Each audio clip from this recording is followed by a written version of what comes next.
Hey, welcome back. So this is going to be another video in our 10-part video series when it comes to cutting and decoding with the various machines. So in today's video, we're going to introduce and work on the Keyline 303. The previous videos, we worked on the Silka and the Gymkhana.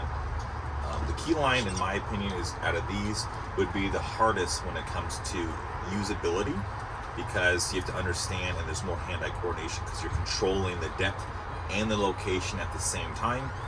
Well, this is pretty simple, and that does everything for you. So what I want to do is explain briefly, and I do have videos linked down in the description below on how to use the Keyline 303, and then also like how you can use the jaws for different teeth or different keys and everything like that. But then I want to show you the big thing. So I use this for my organization as qualification, where we take the Gymkhana test key for Honda. We take a new key from inventory, we log it out after, and I also have them log it out, but we use this as the customer's key, and we use this as the new key. We cut it on the Keyline 303, and then see how good they do.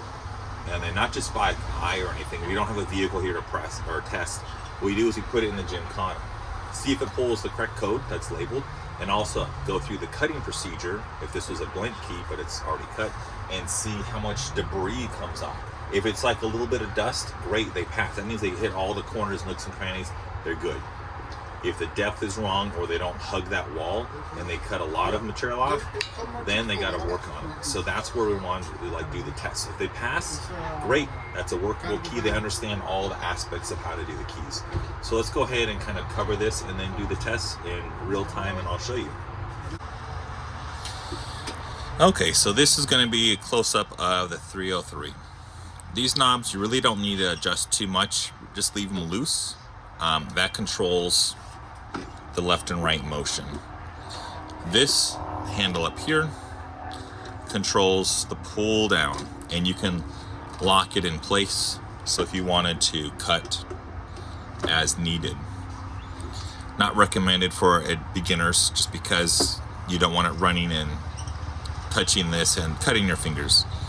So the difficulty of the Keyline 303 is controlling left, right, forward, and back, and then adding in the depth.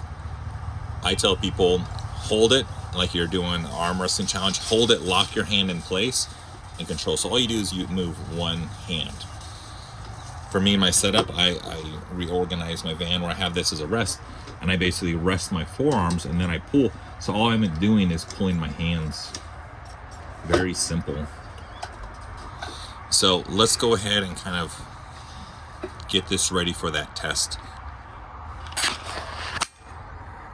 So in here, we're gonna have our bits if we need stuff.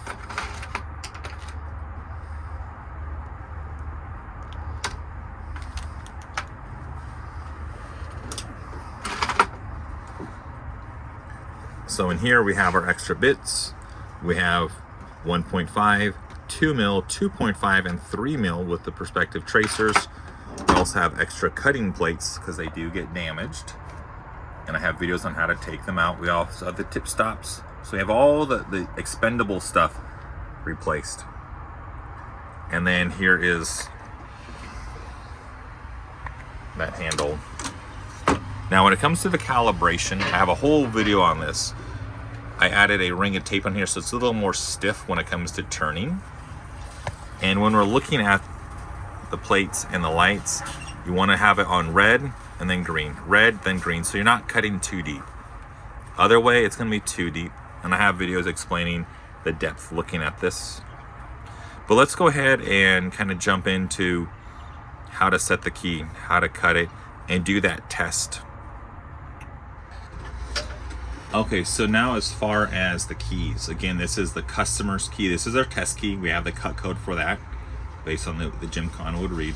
And then we have the customer's key. This is all hypothetical. This is the test. So we have one side and two sides. Now I'm going to go ahead and I'm going to cut one side incorrectly.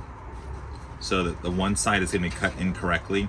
And then number two is going to be cut correctly. I'm going to show you the differences, and then we're going to go back and correct it and then cross-check with the Gymkhana.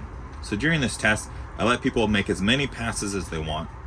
As long as you don't cut too deep, you can keep on cutting and cutting. So let's get started. So we want to clean. We use the spacer, and I'm gonna be thorough. I'm gonna scrub. Always scrub, even though there's no gunk in there. Just get in that habit. I'm gonna open, press forward and down, tighten. Take the other side, and again, I'm gonna work on side 1 first. Side 1 is gonna be the almost perfect, but it's gonna be an incorrect cut. And I'm gonna take off the spacer, and then I'm going to check calibration. Let me adjust, and you can see, cool, cool, cool, cool. So it's red then green, cool. So let's go ahead and get cut.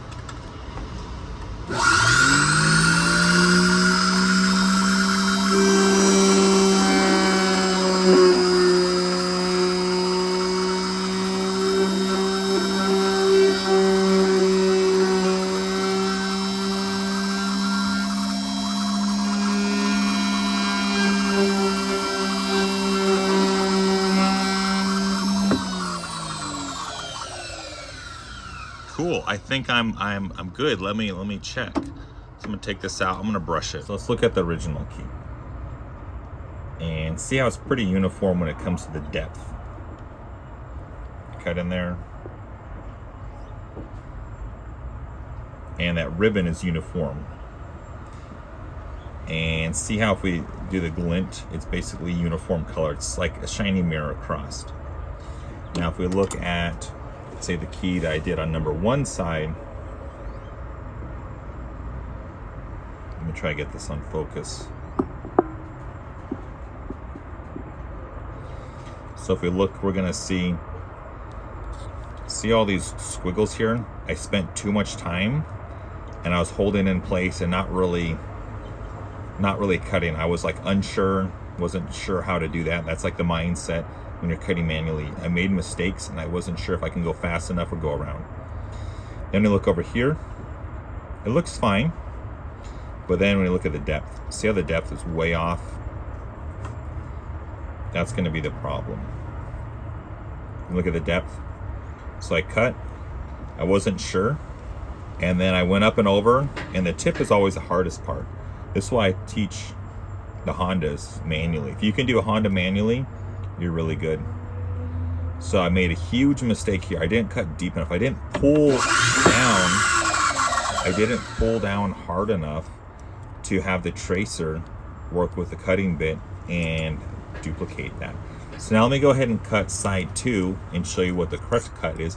You can go back and forth, and then I'll clean this up, and then I'll put it in the Gymkhana. Okay, cool. Let's cut it.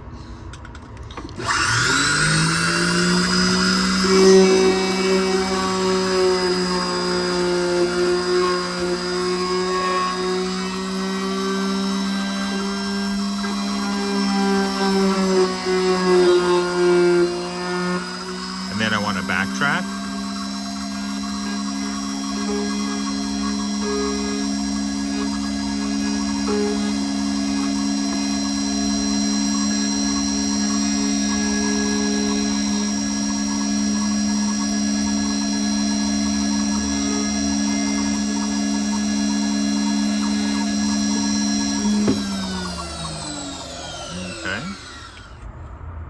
Now if we look at key 2 and key 1. So again, key 1, we had some issues. Not confident, cutting wrong, lifted up, and it's not the correct depth. Now on the second cut, the second side, see how it's uniform? It's a straight edge, straight across. That looks, put that on a cracker, dude, that's money. And we flip it over, and it's still nice. And then see how it's very uniform when it comes to that sheen, that gleam, or that glint, whatever you want to call it. It's very precise, continuous motion to cut it and make it look good.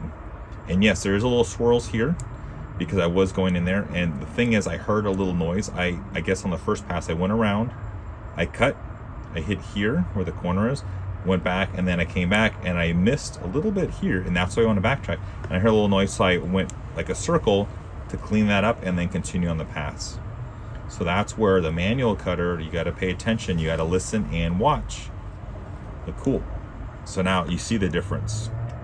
See how that spine is, and the spine for this one.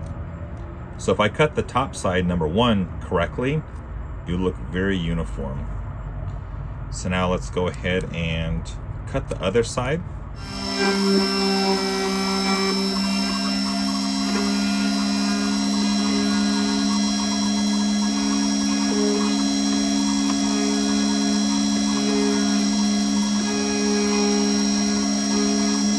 At that cut. See a little burr on the top? The cutting bit is getting a little old. It's about 4 months old. A lot of keys go through it. But if you look, so key one side looks really nice. So the advantage is, technically, if I was like a new person and I cut wrong on key one, I was able to go back and fix it, and it's good. I didn't overcut it and cut through. So now it looks really, really nice. Look at that. Now what I'm going to do is I'm going to buff it on the buffing wheel, and then put it in the Gymkhana and decode it, see if it pulls the same code as this, and then cut it and see if I missed any nooks and crannies.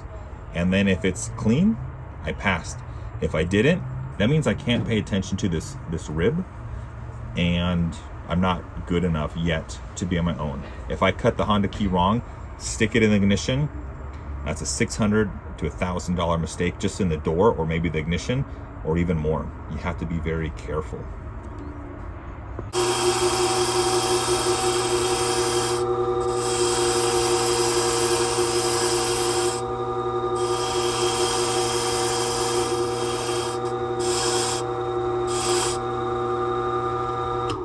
Cool, and then I look at it.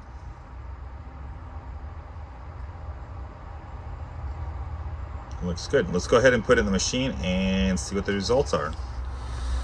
Okay, so now we're gonna go ahead and decode the key, make sure it brings up the same cut code, and then we're gonna cut and see if I'm missing any nooks and crannies. If we compare the keys, they look very, very good. The thickness and everything, very good. Let's go ahead and check. So let's just say this is a Honda Accord, and this is going to be a 2003 to 2012 master key. Let's decode it. We're going to put it at U0.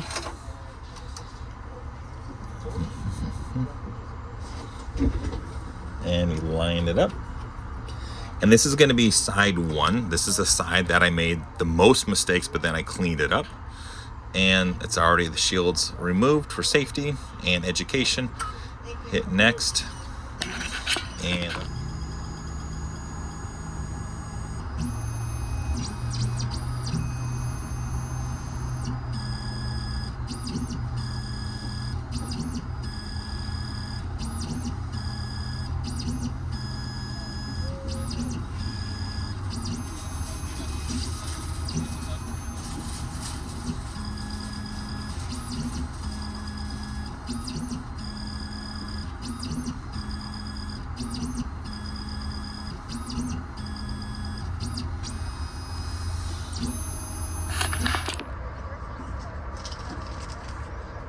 okay, cut code is matching, great. Let's go ahead and put the key in, or cut the key as if it was a blank key and see what comes off. So what we want to do is clean everything, make sure there's no chips, because we want to see if there's a lot of debris. If there's a lot of debris, that means we missed something and it had to cut it, and maybe it wouldn't work in the door or the ignition. It could have been a problem. We're checking our work against the Gymkhana, see if we passed. So let's go ahead, and we're trying on side number one, and we're going to do cut.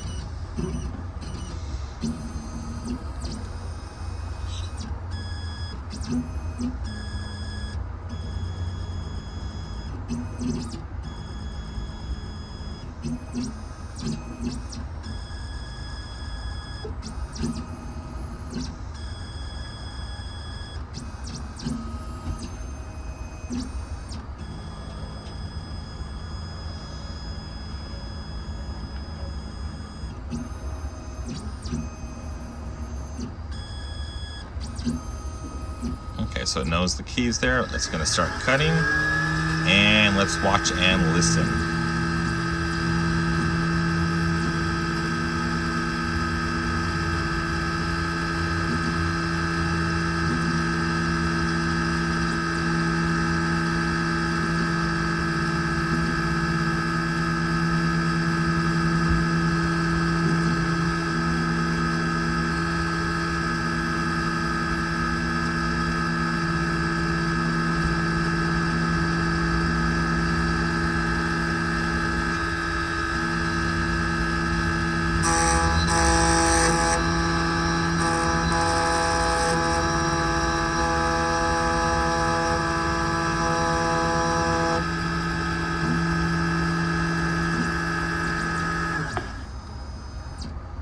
Okay, so now it says rotate the key. So now if we look at this, let me see if I can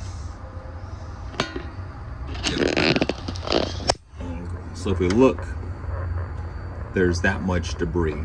So again, this is key 1. And remember how one side it was cut with all the swirls, and then this side was cut not deep enough, and that's where the Gymkhana hit it. It looked good, but the all-knowing Gymkhana caught it. So this might have worked in the door, maybe, but that's why we want to try the door first and then the ignition. Cool. So let's go ahead and sweep it off, flip it over to number 2, and see what we get. So I'm going to loosen, take it out, clean it over to key number 2 side, and let's go ahead and tighten. Cool. And then I'm gonna hit OK and clean the chips off. Cool. And let's go ahead and flip this back.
Okay, so if you look, have some metal debris on here.